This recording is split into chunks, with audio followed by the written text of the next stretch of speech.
r/Nosleep. Posted by u/G_A93. Disturbing case of suicides in a small town, retires a hardened detective. Small town in Colorado. 8 a.m. July 15, 1997. A neighborhood in Buena Vista was awoken by the unusual sound of a gunshot cracking through the air. 19-year-old Timothy Mark spit the bullet in his downstairs restroom. Across town at approximately 8:45 a.m., another gruesome scene as Stephanie and Olivia Davis were discovered lying dead in Olivia's bedroom. 17-year-old set of twins. Wrists bled out in an apparent suicide. 9 a.m., a call to the local fire department found themselves battling a fire in the open fields of Mr. Livingston's farm. At the center of the fire was 17-year-old Chuck Livingston's Ford F-150. Inside they found Chuck, burned to a crisp. Ruled an accidental death. For a small town, 4 children dead made a hell of a lot of noise. All 4 kids had grown up together in the rather quiet town. All 4 seemed relatively happy according to the parents and local groups of friends. I didn't want this case, but they specifically called me down from Denver to assist. Local PD didn't know what to make of it. What was there to make? 3 dead as a result of suicide. 1 as an accident. Case closed. My boss gave me the spiel about how we are always to comply and work with our neighboring towns. All that good cop BS. I came from the LAPD. You look out for your own. You don't give up an inch to anyone in war zones like South Central. As cold as it may sound, a couple of dead kids is nothing compared to some of the shit I saw in Compton and Watts. I watched kids kill, steal and rape each other on the daily out there. I may have been a little biased, but kids don't exactly hold a special place in my heart. Still, I drove my shitty sedan to the small little town. The air felt thick as the tension in the town was at an all-time high. I was greeted at the station by the chief of police. "Hey there. You must be Detective Parson from Denver. I'm Chief Owens. Glad you can make it with such short notice." He stuck out his enormous paw for an embrace. I did so, but not before noting that the amount of sweat on this man's head and hand were astoundingly abnormal. "So what do we know so far? Aside from the obvious suicides," I said with a snarky attitude. "Well, they are all close friends. That's for sure. Had been since kindergarten. Thing is though, they had no underlying issues. They weren't depressed. They hadn't had any physical problems. All came from really good loving families." Yeah. I've heard that before. Good loving families until a father or an uncle gets too loving. These fucking West Side hicks. Blinded by all the small town bullshit charm, they couldn't even do the normal police work it took to solve simple cases. God knows I'm alone in this investigation. Okay. I'm assuming you've already purged the family for any information that might result in finding a motive? I'm gonna go ahead and try my luck. Can you point me in the direction to find the homes of the victims? Chief Owens gave me a map, detailing the whereabouts of the victims' homes. Each one marked by the name of the victim and cause of death. At least he was good for something. Number 1 on my list was Stephanie and Olivia Davis. I was greeted by a disheveled-looking woman at the front of the home. She seemed to be doing some sort of yard work before she caught sight of my car and arose. Clearly she had been crying. I can understand why. I approached her cautiously. "Mrs. Davis? Hi, I'm Detective Parson. I'm working the cases down here of the 4 children. I was hoping to get some information on Olivia and Stephanie." Mrs. Davis invited me in for coffee and broke down the events that lead up to that morning. Apparently the 4 children had hung out the night before at Timothy's place. Something that was always done. When the twins returned home, they seemed off, but Davis relented that to it being 12 a.m. There seemed to be a lot of trust between these kids and their parents. Other than that, there wasn't much Mrs. Davis could offer me. I thanked her for her time and made my way down to Timothy's place. Timothy's place is where the downfall of my investigation began, if I'm being honest. Timothy's mother was a widower. Bit of a loner in a town of so few people. She didn't seem to care too much about the stigma. "Ms. Marks, thank you for taking the time to meet with me. I was hoping you could assist me with any information that would lead me in the right direction to figure out a motive or connection." Ms. Marks went on to explain that the gang of kids hung out down in the den as they always did. They ordered pizza from Gas Tony's, watched movies, ate popcorn. All real teenage kid shit. Then she dropped a bit of a bomb that no one here seemed to believe was important information. They were all so happy and excited that the town had finally gotten back to some regularity. What was that, Mom? The trial. You must have been informed on that, sir. Apparently there was a trial involving all 4 kids here that was lifted about a week before the investigation started. According to Ms. Marks, there was a woman claiming that the kids drugged her 14-year-old special needs son. They then proceeded to film him performing humiliating acts on camera, which the courts dismissed as childlike horseplay. After the camera stopped rolling, it seems the child went missing. He was found in the nearby woodland area, beaten to a bloody pulp, tied to a pine tree. The mother was a grieving mess apparently, knowing full well she should have never trusted anyone with her boy. The kids all played dumb and acted as if they had no clue what had happened to him after they dropped him off at home. To preface why the trial ended so abruptly, the woman of the special needs child was disliked greatly. She was a mother out of wedlock in a very conservative town.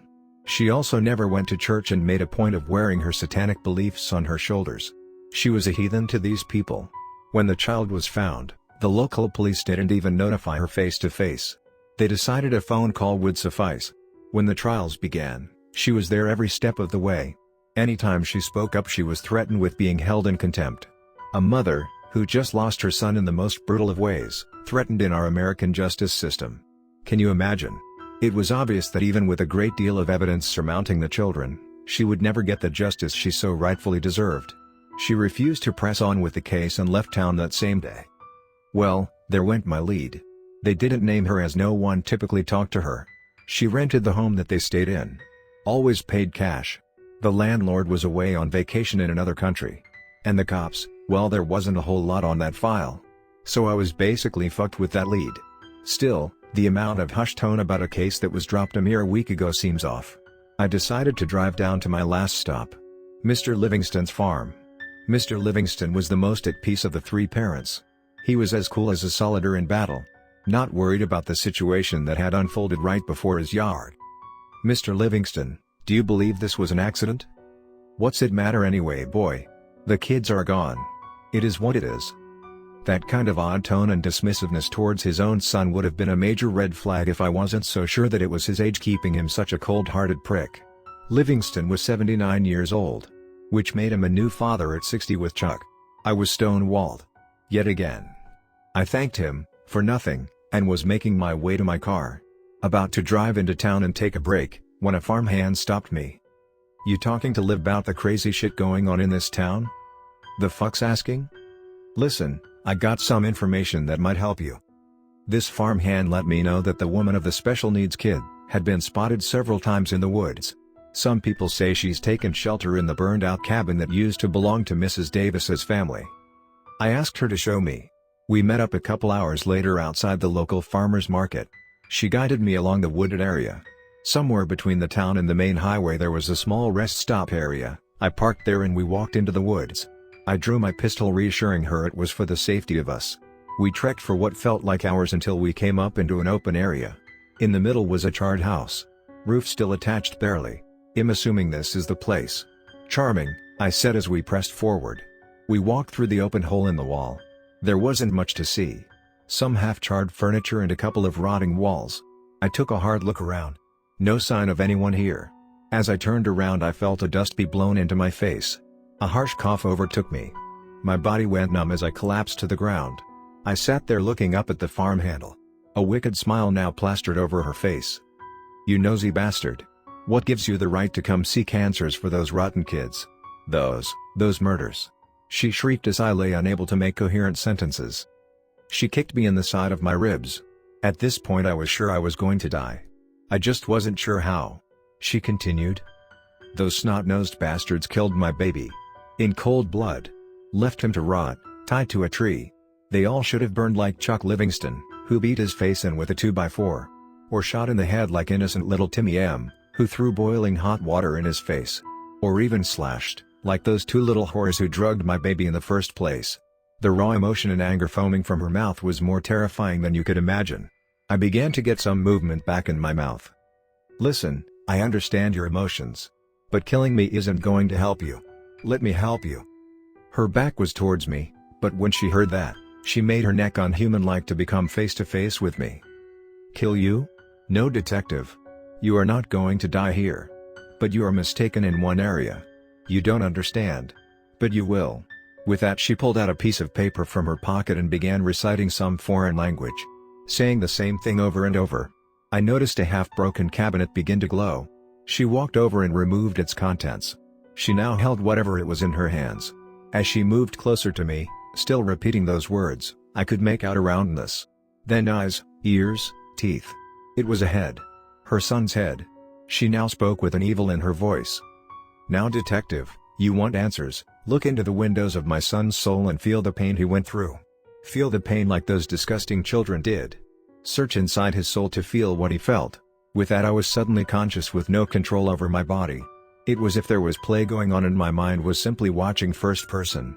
It was at that moment that I understood what she meant. I was reliving the trauma brought onto this young man. The night began with him kissing his mother goodbye, followed by a drive to the nearby woods. There was weed and alcohol. I was nearly drowned in alcohol before the twins coerced me into eating a handful of pills. I had no clue what it was, but before I knew it, I was naked dancing around like a fool. That's when boys swept me to the floor. Timmy took his hot coffee and poured it on my face. The rest of them kept on laughing and drinking. That's around when Chuck began beating in my face. Time seemed to jump around. I felt terrified. Almost as if this was some repressed memory in my own psyche. It all came to an end though, when I felt the rope binding me to the tree. Face cut up. I could only see red as the teenagers stood there proud of their work. They called me names, threw things at my face, and left me there. I began to feel myself fall out of this body, like I was falling down a well. On the way down, horrible images of pain and sorrow filled my eyes. Every murder, rape and assault case I ever worked rushed past me, forcing me to cope with the ever-mounting pressure of being an officer. Kids I killed in the name of the law rushing past me. Snippets of their funerals and grieving family filling my eyes. In my ears I could hear sorrow and agony as loved ones wept and pleaded. The noise became deafening. The sights are more gruesome. Just when I felt the urge to pass out, I awoke. I was in the middle of the police station, sitting in a waiting area. The noise of the precinct should have given me some relief, but I couldn't feel anything. Anything but sorrow. I wasn't sure of how I got there, but I didn't care. I stood up and began walking to my car. I write this now to tell you, you have time. Time to become a better person. Make better choices. Don't be like those motherfucking kids who killed that poor boy.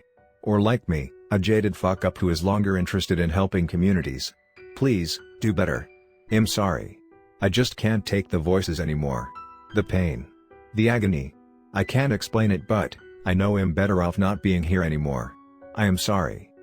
This was the last thing my Uncle Peter wrote before he took out his service pistol and shot himself in the head in the middle of nowhere on a Colorado highway. I miss him dearly,